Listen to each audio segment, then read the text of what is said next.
지금이라고 크게 다르지도 않지만 그런 시절이 있었습니다. 지금은 우스운 소리처럼 이야기하지만 아버지가 화가 나시면 밥상을 엎고 국민학교 선생님이 남편에게 맞아 퍼렇게 멍든 눈을 하고 아이를 가르치고 아이 우는 소리가 온 동네를 시끄럽게 했던 적이 많았습니다. 남편은 가부장적이었고 이혼을 하면 손가락질을 받던 시절이었습니다. 어머니들은 아이 때문에 참고 사는 경우가 대부분이었고 아이들 또한 그런 모습을 보고 자랐습니다. 90년대 후반이 돼서야 사회적으로 그것이 잘못되었다는 인식이 생기기 시작했지만 그 이면에서는 여전히 그러한 일들이 만연했습니다. 만약 그대들에게 있었던 일이었다면 어떤 선택을 했을까요? 혹은 어떤 선택을 하겠습니까? 할머니 임씨의 남편은 몇 년 전 중풍으로 쓰러져 한쪽 팔다리가 마비된 채 누워 생활하고 있었습니다. 한쪽 팔로 몸을 끌어 움직일 수는 있었지만 연로하여 그마저도 쉬운 일은 아니었습니다. 그러다 보니 줄곧 방에만 누워 있었습니다. 야, 리모컨 어디 갔어? 방 안에서 목소리가 터져나왔습니다. 문이 활짝 열려 있는 사이로 베개가 날아와 거실에 앉아있던 할머니의 등에 부딪혔습니다. 병상에 누워있는 환자가 어디서 그런 힘이 솟아나는지 주변에 있는 물건이 남아나질 않았습니다. 할머니는 딱딱한 물건들은 미리 치워둔 참이었습니다. 천천히 몸을 일으켜 방으로 들어갔습니다. 리모컨은 침대에서 멀찍이 떨어진 바닥에 나뒹굴고 있었습니다. 할머니는 그것을 집어들었습니다. 툭! 손에 들었던 리모컨을 할아버지가 잡을 수 있는 거리로 던졌습니다. 망할 놈의 할망구. 하늘 같은 남편이 말하는데 대답도 안 하고 자빠졌어? 내가 일어나기만 하면 너 같은 건 찍소리도 못하게 두들겨 패줄 거야. 악을 쓰며 목이 찢어져라 소리를 질렀습니다. 그러자 마른 기침이 터져나왔습니다. 기침이 멈추지 않자 헛기침 소리가 방 안을 가득 채웠습니다. 할머니는 방문을 닫아버렸습니다. 기침 소리는 여전히 문틈으로 새어나왔지만 물 한 잔 떠다주는 정성도 보이지 않았습니다. 그렇게 제풀에 지칠 때까지 기다렸다가 아침 밥상을 차려 방으로 들어갔습니다. 낮은 쟁반에 몇 가지 반찬을 담아 할아버지 옆에 내려놓았습니다. 나 나갔다 와요. 밥 먹어요. 뭐야? 또 어딜 간다는 거야? 언제 들어오라고? 저녁 때 올게요. 배고프면 그 옆에 빵 먹어요. 할머니가 뒤돌아서자 아니나 다를까 쨍그랑 쟁반이 바닥으로 내팽개쳐졌습니다. 반찬이 흩어지고 국물이 튀었습니다. 미친 여편네가 남편이 몸이 꼴이 되니까 바람이 들어서 맨날 쏘다니네. 내가 가만히 둘 줄 알아. 다시 밥 차릴 시간 없어요. 할머니가 무심하게 대꾸하자 할아버지가 화들짝 놀라 소리쳤습니다. 뭐야? 그럼 저녁까지 굶으라는 거야. 밥 귀한 줄 알고 차려준 사람 정성 귀한 줄 아세요. 그러고는 할머니는 거칠게 터져나오는 할아버지의 욕설을 뒤로 한 채 외출했습니다. 일을 하지 않는 주말엔 할아버지와 한 공간에 있는 것 자체가 고역이었기에 늘 바깥에서 시간을 보내다 귀가하곤 했습니다. 그래봤자 만날 사람이라곤 혼자 살고 있는 딸뿐이었지만 밥도 함께 차려 먹고 TV도 보며 대화를 나누면 시간은 금방 흘렀습니다. 누군가 본다면 매정하다고 할 수도 있겠지만 달리 방법이 없었습니다. 온종일 욕설을 퍼붓고 물건을 집어던지는 남편을 그저 멀리하는 것이 상책이었습니다. 그리고 이제는 그 앞에 앉아 고분고분 고개만 숙이고 있을 이유도 없었습니다. 옛날엔 분명히 그런 시절도 있었습니다.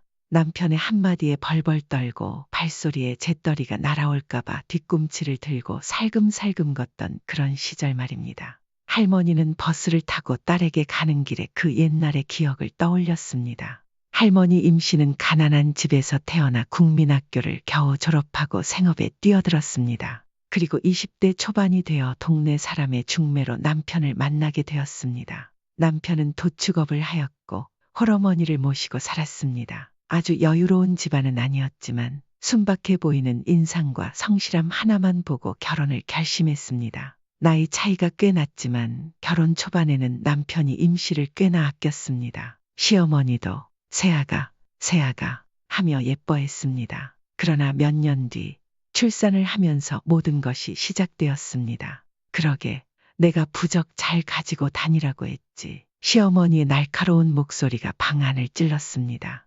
용하다는 점쟁이에게 받아온 아들 낳는 부적을 임씨가 잃어버렸던 일이 있었습니다. 그리고 결국 딸을 낳았습니다. 그 순간부터 임씨가 임신 중에 했던 모든 일에 의미가 부여되었고 그 의미는 결코 임씨에게 좋은 방향으로 작용하지 않았습니다. 자고로 밭이 좋아야 아들이 나오는 법이다. 밭이 기름지지 못하고 바싹 말라 있으니까 엉뚱한 게 튀어나오는 거 아니냐. 한숨을 내쉬며 손바닥으로 무릎을 내려치던 시어머니는 한동안 아무 말 없이 며느리를 노려보았습니다. 아이고, 저런 걸 며느리라고 들여서는 아무짝에도 쓸모가 없어.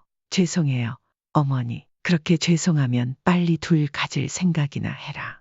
딸이 자라면서도 시어머니의 구박은 줄어들지 않았습니다. 처음엔 새아가라 부르던 호칭이 어느새 야, 너로 바뀌었고 임씨가 밥을 뜨는 것, 숨을 쉬는 것조차 못마땅해 했습니다. 매일같이 그렇게 시어머니에게 혼나고 있으면 남편은 옆에서 담배를 피우며 연기만 내뿜을 뿐이었습니다. 아직도 소식이 없냐. 하루에도 몇 번씩 시어머니는 임씨를 붙들고 같은 말을 반복했습니다. 임씨도 괴로웠습니다. 결혼하고 오래되지 않아 첫째가 들어섰지만 둘째는 아무리 노력해도 생기지 않았습니다. 그렇게 3년이 지나자 임씨도 지쳤고 남편도 더 이상의 노력은 하지 않게 되었습니다. 그 말인즉 지난 3년간 시어머니로부터 온갖 핍박을 받으며 살았다는 뜻이었고 아들이 태어나지 않는 한 상황은 절대 바뀌지 않을 거란 의미였습니다. 며느리를 잘못 들여서 우리 집 대가 끊기게 생겼다. 옛날 같았으면 벌써 내쫓았을 며느리를 내가 전생에 무슨 죄를 지어서 먹여주고 재워줘야 하냐. 죄송해요, 어머니. 이렇게 악담이 쏟아지는 날이면 어린 딸은 겁에 질려 이불 속으로 몸을 숨겼습니다. 임씨는 눈물을 흘리며 앵무새처럼 잘못을 빌었습니다. 하지만 이것조차 진짜 비극의 서막에 불과했습니다. 남편은 점점 임씨에게 관심을 끊었습니다. 외출하는 시간이 점점 길어졌고 술을 진탕 마시고 밤늦게 들어오는 날도 허다해졌습니다. 무슨 술을 이렇게 많이 드셨어요? 지금 바가지 긁는 거야. 바가지라뇨. 걱정돼서 하는 소리예요. 말 대꾸하지 마. 어디서 남자가 하는 일에 이래라 저래라 하고 있어. 잔말 말고 술상이나 봐와. 신혼 초에는 다정했던 그 남자가 맞나 싶었습니다. 이제는 남편마저 임씨를 업신여기기 시작했습니다. 임씨는 이 집안에서 기댈 곳 하나 없이 외로웠습니다. 아이는 커가고 남편은 점점 더 밖으로 돌았습니다. 외박은 밥 먹듯이 했고 성실히 다니던 일도 드문드문 나가게 되었습니다. 남편이 벌어오는 돈으로 내 식구가 생활하고 있었기에 집안 형편은 점점 어려워졌습니다. 그러다 보니 아이가 어느 정도 크자 임씨가 돈을 벌러 나갈 수밖에 없었습니다. 공장에 다니며 겨우겨우 생활비를 벌고 집에 돌아오면 집안일까지 도맡아 해야 했습니다. 시어머니의 도움은 바랄 수도 없었습니다. 여전히 임씨를 투명인간 취급하는 시어머니는 아이조차 봐주지 않았고 결국 낮 동안엔 이웃집에 아이를 맡겨야 했습니다. 이리 뛰고 저리 뛰며 정신없이 살아가던 어느 날 공장에서 함께 일하던 동네 아주머니가 의미심장한 얼굴로 임씨를 불렀습니다. 내가 이 말을 해야 하나 말아야 하나 고민을 많이 했는데 새댁이 안쓰러워서 말을 안 할 수가 없어. 무슨 일이세요? 사실 새댁 신랑 말이야. 내가 얼마 전에 어떤 여자랑 여관에서 나오는 걸 딱 봐버렸지 뭐야. 네, 저희 남편이요? 그럴 리가요. 아니, 한 번이면 나도 잘못 봤겠거니 하는데 지난번에도 똑같은 여자랑 거기서 나오는 걸 봤다니까. 이번에 보고 딱 확신을 했어. 아주머니의 말이 끝나기도 전에 임씨의 온몸이 얼어붙었습니다. 눈앞이 새하얘졌습니다. 사이 좋은 부부는 아니었습니다. 하지만 백년가약을 맺은 사이 아니었습니까?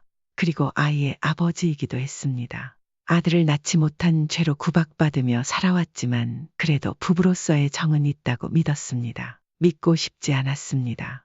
잘못 보신 거예요. 저희 남편은 그럴 사람이 아니에요. 아이 참, 내가 똑똑히 봤다니까. 가서 한번 슬쩍 떠봐. 절대 내가 말했다고 하지 말고. 그날 작업을 마칠 때까지 일이 하나도 손에 잡히지 않았습니다. 그저 아니기를 온 마음을 다해 빌었습니다. 그렇게 집에 돌아왔을 때 남편은 없었습니다. 아이를 재우고 새벽까지 남편이 들어오길 기다렸습니다. 시간이 흐를수록 손끝이 차가워졌습니다. 새벽 3시가 지나서야 남편이 비틀거리며 문을 열고 들어왔습니다. 아이씨, 깜짝이야. 잠도 안 자고 귀신처럼 앉아 있어? 어디 갔다 오세요? 이것 봐라. 내가 이제 어디 갔다 오는 것까지 보고해야 하네. 상전 모시고 사나? 임 씨는 남편의 눈을 똑바로 바라봤습니다.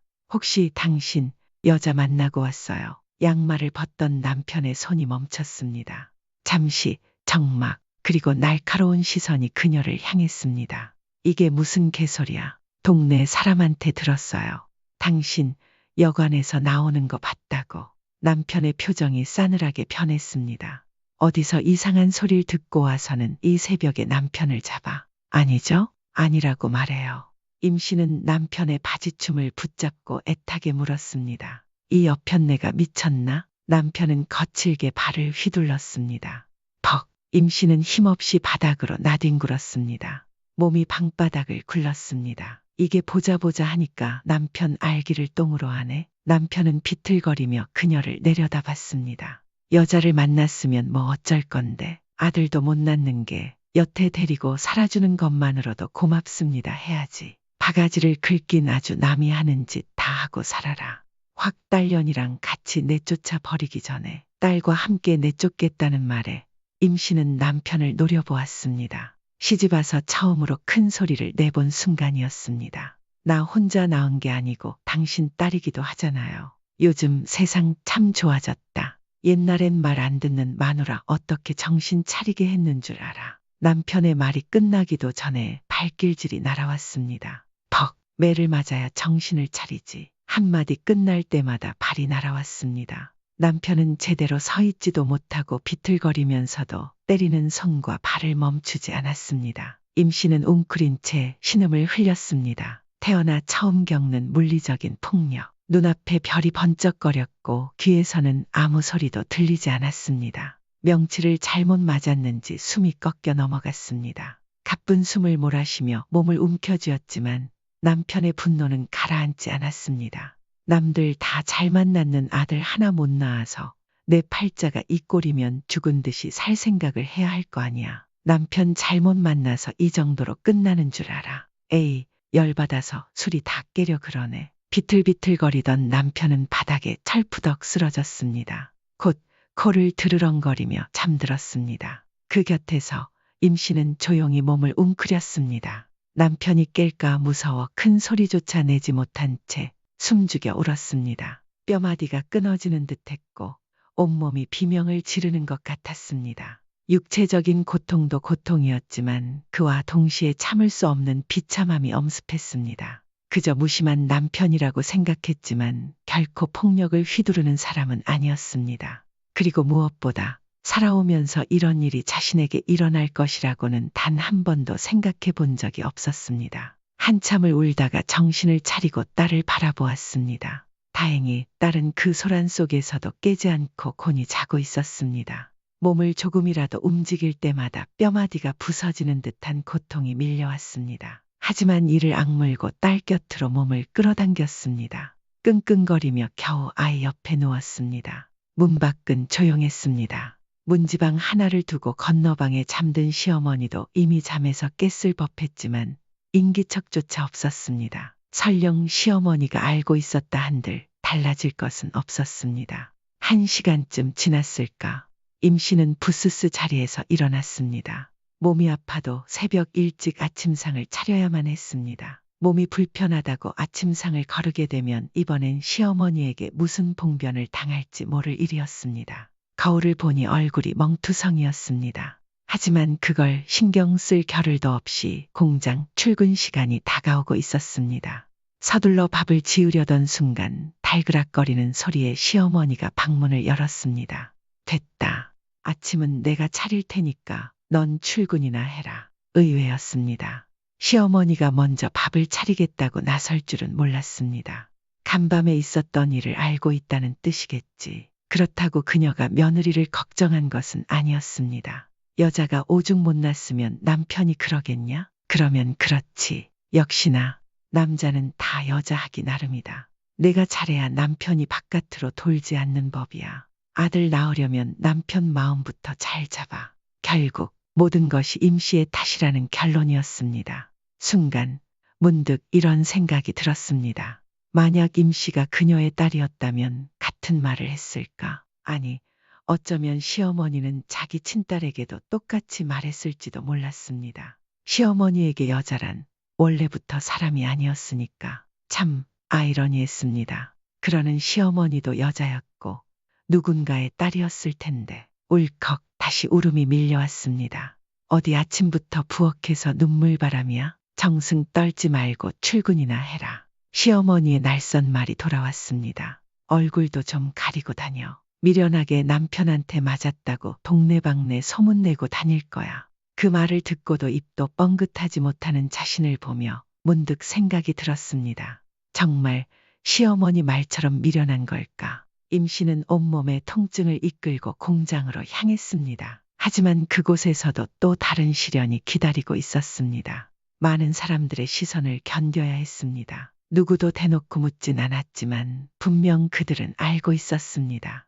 얼굴을 힐끔거리며 바라보는 눈빛, 작업을 하면서도 느껴지는 낯선 분위기. 임씨는 옷깃을 끌어올려 얼굴을 가리며 묵묵히 손을 움직였습니다. 그렇게 하루를 간신히 버텨내고 집으로 돌아왔을 때 뜻밖에도 남편이 집에 있었습니다. 임씨는 소스라치게 놀랐습니다. 강도라도 마주한 듯 심장이 철렁 내려앉았습니다. 남편은 멋쩍은 표정을 짓더니 툭 내뱉었습니다. 내가 어제 너무 취해서 말이야. 미안하게 됐네. 그 입에서 욕 대신 사과가 튀어나왔습니다. 임씨는 어안이 벙벙했습니다. 눈앞에 남편이 딴 사람처럼 느껴졌습니다. 그녀가 대답이 없자 남편은 다시 한 번 말을 꺼냈습니다. 술이 웬수야, 그치? 미안하네. 입에서 미안하다는 말이 나오는 것도 이상했지만 임씨는 그날의 폭력과 외도에 대해 단 한마디도 하지 못했습니다. 혹여나 입을 열었다간 다시 발길질이 날아올 것 같았고 그냥 이대로 묻어버리고 없던 일처럼 살면 모든 게 평화로울 거라고 생각했습니다. 하지만 그것은 착각에 불과했습니다.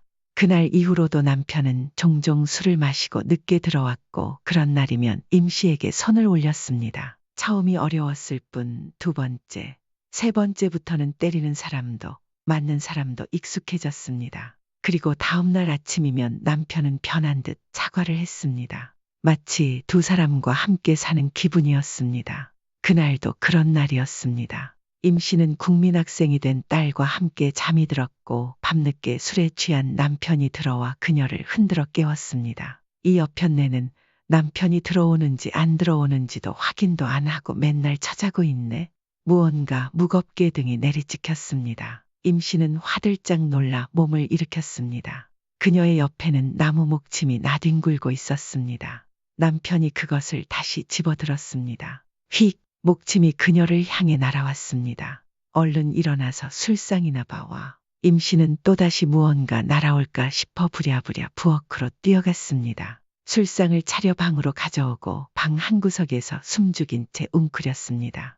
그때 남편이 술잔을 기울이며 툭 내뱉었습니다. 간밤에 말이야, 아버지가 꿈에 나오셨는데 배가 끊겼다고 우시더라 말이지. 내가 아버지 볼 면목이 없어서 고개도 못 들었단 말이야.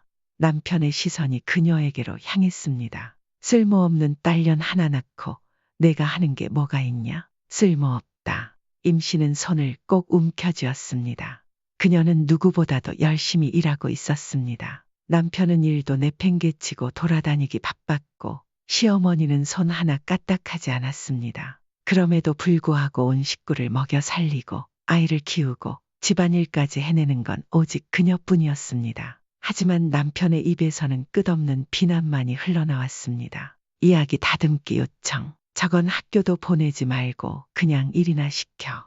남편은 잠자고 있는 아이를 턱끝으로 가리키며 비웃듯 말했습니다. 전년도 똑같이 클 거야. 차라리 학교 같은 건 집어치우고 빨리 돈이나 벌게 해. 그래도 고등학교까지는 졸업시켜야죠. 다른 건 몰라도 딸에 대해서만큼은 임씨도 양보할 수 없었습니다. 뭐야? 여자가 배워서 뭐하게. 국민학교 때려치라 그래. 안 됩니다. 우리 미선이는 안 돼요. 안 되긴 뭐가 안 돼? 이 여편네가 또 메타작을 해야 정신을 차리지. 또다시 폭력이 시작되었습니다. 남편은 목침을 집어들었지만 미끄러워 제대로 휘두르지 못하자 맨손으로 머리채를 잡아당겼습니다. 말로 해서는 왜 이렇게 말을 안 들어. 머리가 뜯겨 나갈 듯한 고통에 임씨는 비명을 질렀습니다. 그러자 남편은 시끄럽다며 그녀를 바닥에 내팽개쳤습니다. 하필이면 딸이 자고 있던 자리 위였습니다. 엄마, 졸린 눈을 비비며 두리번거리던 아이를 향해 남편이 코웃음을 쳤습니다. 아무튼 밑딸년이나 똑같지. 애비를 봐도 인사도 안 하고 말이야. 너까지 애비를 무시하냐? 남편이 눈을 동그랗게 뜬 채 상황을 이해하지 못하는 아이를 향해 성큼 다가갔습니다. 임씨는 본능적으로 몸을 날려 아이 앞을 막아섰습니다. 하지 마세요. 그런 거 아니에요. 애가 뭘 알아요. 어쭈? 가로막아. 내가 오늘따라 왜 이래?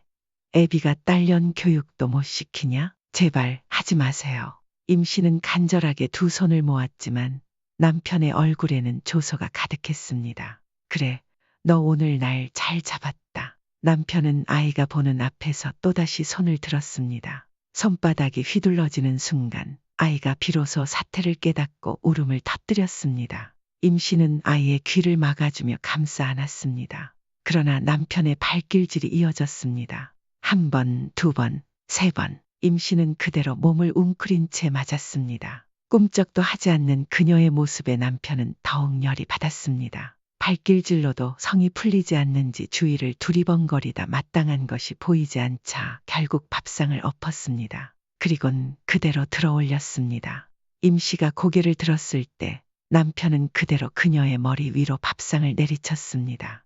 그 순간 모든 것이 느린 화면처럼 흘러갔습니다. 쿵! 머리가 찢어지는 듯한 통증과 함께 어지러움이 몰려왔습니다. 이마에서 피가 흘렀습니다. 아이의 울음소리가 방 안을 찢을 듯 울려 퍼졌습니다. 남편도 몸을 써서 힘이 빠졌는지 바닥에 철푸덕 주저앉았습니다. 그 틈을 타 임씨는 혼미한 정신을 부여잡고 아이를 끌어안았습니다. 더 이상은 안 된다. 이대로 있다간 맞아 죽을 것 같았습니다. 그제야 심상치 않음을 느낀 시어머니가 방문을 열고 나왔습니다. 그러나 그녀가 본 것은 피범벅이 된 며느리의 몰골이었습니다. 이게 무슨 일이냐? 그러나 임씨는 대답하지 않았습니다. 신발도 신지 못한 채 아이를 안고 그대로 집 밖으로 뛰쳐나갔습니다. 어딜 가냐? 남편의 고함 소리가 들렸습니다. 그러나 임씨는 뒤도 돌아보지 않았습니다. 아이를 꼭 껴안은 채 그녀가 달려간 곳은 파출소였습니다. 그동안 수도 없이 떠올렸던 곳. 하지만 아이 아빠를 신고할 수는 없어라는 생각에 늘 발길을 돌렸던 곳.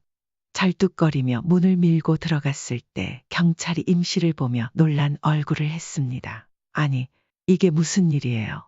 그는 이 동네 토박이 박시호 남편과도 잘 아는 사이였습니다. 임씨는 흐느끼며 그동안의 일을 모두 털어놓았습니다. 박순경은 난감한 듯 뒷목을 긁으며 말했습니다. 아이고, 그런 일이 있으셨구나. 제가 집까지 모셔다 드릴게요. 지금 다시 거기로 가라고요. 임씨의 얼굴이 사색이 되었습니다. 걱정 마세요. 제가 그 친구한테 잘 말해볼게요. 원래 그런 놈이 아닌데. 이상하네. 저 맞아 죽어요. 에이, 저희가 같이 가는데 절대 그럴 일 없습니다. 김순경, 가자. 그러자 옆에서 듣고 있던 젊은 순경이 머뭇거리며 차키를 챙겼습니다. 임씨는 싫다고 제발 가지 않게 해달라고 버텼지만 결국 경찰차를 타고 집으로 돌아오게 되었습니다. 경찰차가 골목길에 멈춰서자 집 앞에서 남편과 시어머니가 임씨를 바라보았습니다. 눈이 불타오르는 듯했습니다. 아이고, 동네 창피하게. 시어머니가 먼저 나를 세웠습니다. 형님, 잘 지내셨어요? 남편은 박순경에게 능청스럽게 인사했습니다. 그래, 잘 지냈지. 야 임마, 재수씨 꼴이 왜 이러냐? 그냥 좀 다툰 거예요. 말로 하면 될걸. 그럼 그렇지. 그리고 집안일은 집안에서 끝내야지. 파출소까지 오게 만들면 되겠냐? 잘 단속하겠습니다. 둘의 대화를 듣는 순간 임씨의 눈에서 눈물이 뚝뚝 흘러내렸습니다. 그러자 시어머니가 이를 본 듯 눈을 흘기며 거칠게 손을 뻗었습니다. 뭘 잘했다고 울어? 어서 들어가. 임 씨는 도살장에 끌려가는 소처럼 무거운 발을 질질 끌며 집 안으로 들어갔습니다. 잠시 후 남편도 따라 들어왔습니다. 미친 여편네가 남편 망신을 시켜도 유분수지. 남편의 손이 번쩍 들렸습니다. 임 씨는 본능적으로 눈을 질끈 감았습니다. 그러나 남편은 경찰이 왔다 간 것이 신경 쓰였는지 허공에서 손을 멈추고 그대로 획 돌아섰습니다. 하지만 그것이 끝이 아니었습니다. 그렇다고 남편이 바뀌었느냐? 아니었습니다. 그저 보이지 않는 곳을 골라 때릴 뿐이었습니다. 그는 임 씨에게 화풀이하는 것에 중독된 것처럼 보였습니다. 일주일에 한두 번은 꼭 손을 올렸습니다. 그리고 이제는 신고도 소용이 없다는 걸 알기에 임 씨는 그저 참을 수밖에 없었습니다. 이혼을 해달라고 빈 적도 있었습니다. 친정으로 도망친 적도 있었습니다. 그러나 남편은 끝까지 그녀를 놓아주지 않았습니다. 한 번은 그녀를 찾아와 이를 갈며 말했습니다. 한 번 더 도망치면 딸 학교로 찾아가서 깽판을 칠 거야. 임 씨에게 딸은 목숨과도 같은 존재였습니다. 그러니 남편이 딸을 가지고 협박을 하면 그녀는 어쩔 도리가 없었습니다. 시간이 오래 흐른 뒤 시어머니는 치매에 걸렸고 임 씨는 그녀가 숨을 거둘 때까지 지독한 병수발을 들었습니다. 다행이라면 다행인 것은 딸이 고등학교까지는 졸업할 수 있었다는 것이었습니다. 딸은 졸업하자마자 돈을 벌겠다며 마을을 떠났습니다. 남편은 딸이 떠난 후에도 퉁명스럽게 말했습니다. 딸년이란 거 키워봐야 다 집 나가면 남이야. 그러나 임 씨는 더할 나위 없이 좋았습니다. 누군가는 묻습니다. 그때 왜 딸과 함께 떠나지 않았느냐? 하지만 임 씨는 알고 있었습니다. 만약 자신이 함께 떠났다면 남편은 절대 놓아주지 않았을 것이라는 걸. 자신이 이곳에 남아 있어야 딸이 안전하게 떠날 수 있다고 믿었습니다. 세월은 흘렀고 임 씨가 그 집에 들어온 지도 어느덧 40년. 그러던 어느 날 남편이 뇌졸중으로 쓰러졌습니다. 처음에는 증상이 미약해 금방 회복하는 듯 했지만 두 번째로 쓰러졌을 때는 편측 마비가 와 몸을 제대로 가누기 어려워졌습니다. 그제야 임 씨가 늘 달고 살던 멍이 사라졌습니다. 폭력도 기운이 있어야 쓸 수 있는 법이니까. 임 씨는 나이 60이 넘어서야 비로소 숨 쉴 만해졌습니다. 남편은 방 안에만 누워 지냈고 임 씨의 도움이 없으면 일상생활조차 불가능한 신세가 되었습니다. 딸은 그런 아버지를 버리고 나오라고 설득했습니다. 그러나 임 씨는 고개를 저었습니다. 인간으로서 최소한의 인간성마저 상실하고 싶지는 않다. 그리고 병들어 죽음을 향해 가는 남편을 그저 지켜보고 싶기도 했습니다. 이제는 맞을 일도 없었습니다. 남편이 아무리 소리를 질러도 이제는 무서울 것도 없었습니다. 임 씨는 원할 때 외출했고 남편이 TV를 보든 말든 신경 쓰지 않았습니다. 가끔 남편이 물건을 집어던지고 밥상을 엎어도 이제는 전처럼 벌벌 떨지 않았습니다. 그럴 때면 임 씨는 하루 종일 집을 나섰다가 저녁 늦게서야 천천히 돌아왔습니다. 그러면 남편은 돌봐주는 사람도 없이 쫄쫄 굶어 성질이 누그러지기 시작했습니다. 밥 좀 줘. 하루 종일 굶길 거야. 임 씨는 대답 없이 조촐한 밥상을 들이밀었습니다. 하지만 부축해 주지는 않았습니다. 남편이 스스로 몸을 움직이든 말든 방문을 닫고 나와 자신의 할 일을 했습니다. 남편은 몸을 제대로 쓰지 못한 채 앉은 자리에서 힘겹게 밥을 입에 넣었습니다. 근육은 빠지고 오랫동안 병에 점점 잠식당해 하루가 다르게 생기를 잃어갔습니다. 임 씨는 그런 남편을 옆에서 지켜보았습니다. 그러던 어느 날이었습니다. 임자. 열린 방문 너머에서 남편이 힘없는 목소리로 그녀를 불렀습니다. 임 씨는 못 들은 척했습니다. 하지만 남편은 계속해서 그녀를 불렀습니다. 임자, 젊었을 때 내가 구박한 거 말이야. 그것 때문에 이러는 거면 너무하는 거 아니야. 임 씨는 여전히 묵묵히 서 있었습니다. 남편은 헛기침을 하더니 힘겹게 말을 이었습니다. 이제 나이 들어 힘도 없는 사람한테 하나뿐인 마누라가 그래도 좀 돌봐줘야지. 그제야 임 씨는 남편을 똑바로 바라보았습니다. 그리고 처음으로 정말 하고 싶었던 말을 내뱉었습니다. 몇 년을 가지고 뭘 그래요. 남편이 머뭇거렸습니다. 임 씨는 그를 향해 단호하게 말했습니다. 40년이에요. 당신한테 맞고 산 세월이. 남편은 입술을 떨었습니다.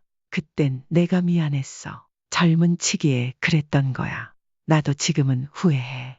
죽을 때가 되니까 그 입에서 후회한다는 소리가 나오네요. 임 씨는 쓴웃음을 지었습니다. 내가 이렇게 눈 감으면 당신 마음은 편하겠어. 남편은 시선을 피하며 아무 말도 하지 못했습니다. 그러자 임 씨가 덧붙였습니다. 모르는 소리 마세요. 난 당신 이렇게 눈 감기만을 기다리고 있어요. 남편이 화들짝 놀란 듯 그녀를 바라보았습니다. 뭐야, 그래도 자식 낳고 40년을 부대끼며 산 부부 아니야? 임 씨의 눈빛이 차갑게 식었습니다. 당신은 날 한 번이라도 아내로 대해준 적이 있어요. 남편의 입이 굳게 다물어졌습니다. 그 오랜 세월 시어머니에게 구박받는 것도 모자라 내 편인 줄 알았던 당신마저 날 짐승 취급도 안 해줬잖아요. 남편은 아무 말도 하지 못했습니다. 그러나 임 씨의 말은 멈추지 않았습니다. 족보도 없는 대단치도 않은 집안 대가 끊긴다고 그렇게 사람을 못 살게 굴었잖아요. 남편이 움찔했습니다. 당신도 당신 어머니도 쓸모없는 딸 낳았다고 평생을 욕했지만 임 씨는 눈을 가늘게 떴습니다. 나는 그 딸 때문에 지금까지 살아있는 거예요. 그리고 그 딸 덕분에 당신도 지금 버려지지 않고 살고 있는 거예요. 임 씨는 남편을 똑바로 바라보았습니다. 내가 당신을 끝까지 돌보는 이유는 당신이 남편이어서가 아니에요. 남편이 숨을 삼켰습니다. 내 딸의 아빠이기 때문에 내가 끝까지 책임을 지려고 하는 것뿐이에요. 남편의 눈가가 빨개졌습니다. 생전 처음 보는 남편의 모습이었습니다. 미안했다. 내가 죽일 놈이야. 목소리가 갈라졌습니다. 임 씨는 싸늘한 미소를 지었습니다. 그 소리는 40년 전에 했어야죠. 남편이 움찔했습니다. 당신이란 인간한테 갇혀 살았던 세월 피눈물 나게 원통하고 억울하지만 이제 끝이에요. 남편의 손이 허공에서 떨렸습니다. 내 남은 인생 당신 없이 보란 듯이 행복하게 살 거예요. 난 앞으로 20년은 더 건강하게 살 거니까. 남편은 더 이상 말을 잇지 못했습니다. 그저 흐느끼며 눈물을 흘릴 뿐이었습니다. 그 눈물이 후회 때문인지 아니면 이렇게 허무하게 죽어가는 것이 억울해서인지 임 씨는 관심 없었습니다. 아무 감정도 느껴지지 않았습니다. 당신이 정말 갈 때가 됐나 보네요. 임 씨는 냉정하게 한마디를 던졌습니다. 가증스러운 그 눈물도 다시 주워 담아요. 그러곤 망설임 없이 방문을 닫아버렸습니다. 그리고 얼마 지나지 않아 남편은 세상을 떠났습니다. 장례식장에는 찾아오는 사람도 없었습니다.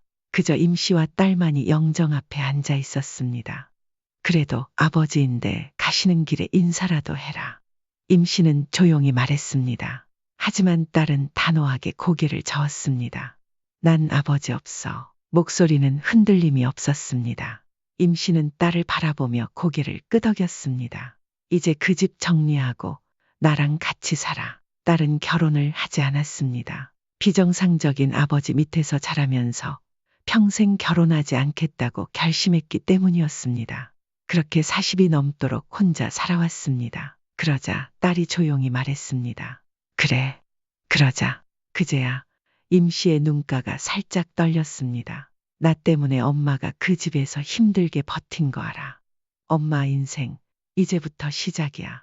딸은 임 씨의 손을 꼭 잡았습니다. 괜찮아, 엄마. 그동안 정말 고생했어. 누군가는 임 씨의 선택을 이해하지 못할 것입니다. 누군가는 그녀를 미련하다고 손가락질할지도 모릅니다. 하지만 임 씨라고 행복을 원하지 않았겠습니까? 같은 일을 겪어보지 않았다면 그 누가 그녀를 쉽게 판단할 수 있겠습니까? 그대들이었다면 과연 어떤 선택을 했을까요?